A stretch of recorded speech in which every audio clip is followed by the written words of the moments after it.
Sitting in my office right now. This is probably the first time you've ever seen me in the office where the picture wasn't reversed. And I've got new recording equipment. I'm not using my phone anymore. And so I hope the quality's a little bit better, and maybe you actually see my office without the books being backwards and things such as that. I'm sitting in my office, and just to my left there is a window in the outside wall of my building that I use in my office. It was a storage building at one time, and I took it and worked it over. I sided the inside of it. I insulated it. I run electric, and I've got a pretty nice office right here. But right to the left of it is, right to my left, it'd be the right of the building as you look at it from the front. I just recently acquired a side-by-side, and I needed somewhere to put the thing. Try to get it out of the weather and try to keep it from the building I had down behind my house isn't big enough. The doors are not high enough, and plus it'd be kind of in the way of my lawnmower and everything down there. So I knew that wasn't really a good option. If I put a lean-to out next to that building down there, it's not tall enough at the very front of it. Now that ground slopes off back there, and you could probably do it, but you'd have to put the door on the back end, and you don't want it. That just wasn't a good situation. So the place that made the most sense was right here between where we parked this camper and where my office is, and that's kind of useless ground right there. I struggled to try to keep the weeds out of it and keep it mowed, and it was the most natural spot to put it.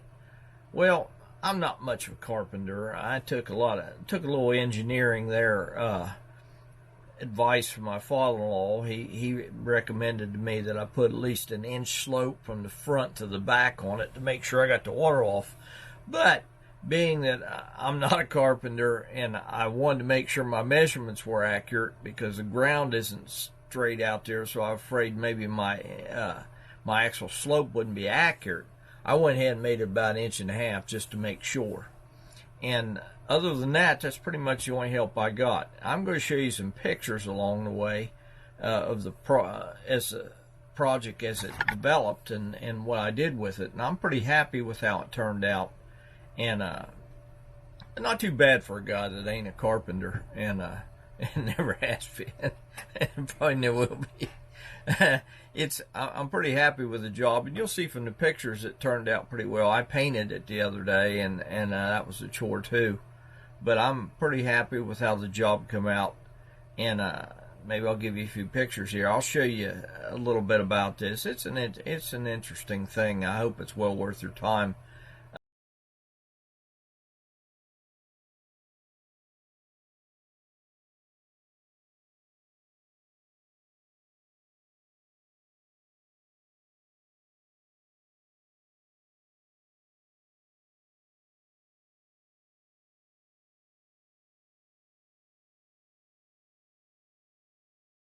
As I stated, and I had to do a lot of trimming there, and I'd get it in place, and then it wasn't right. I had to pull it out, put it in there again, and overall the project came out pretty good. I'm pretty happy with it, but it makes things easier here around the place, and it gets it in and out of the weather, and that's important to keep anything out of the weather around here or anywhere else. Kind of keep it from deteriorating. It was something my dad never when growing up, it was something that Dad didn't seem to place a priority on that maybe my father-in-law has, and it's one thing I probably picked up from him. He likes to have everything underneath the roof, and along the way I've kind of come to believe that too, and if at all possible I try to do the same thing as well.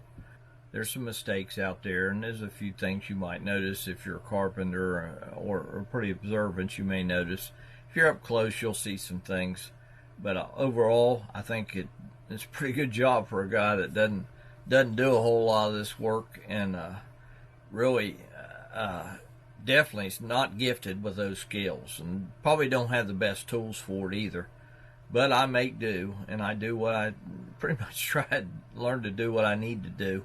And such is what I'm trying to do here on doing these videos and learning video editing and everything that's involved in trying to keep something out that's worth seeing on YouTube every week. And I hope it is worth your time. I work hard at it.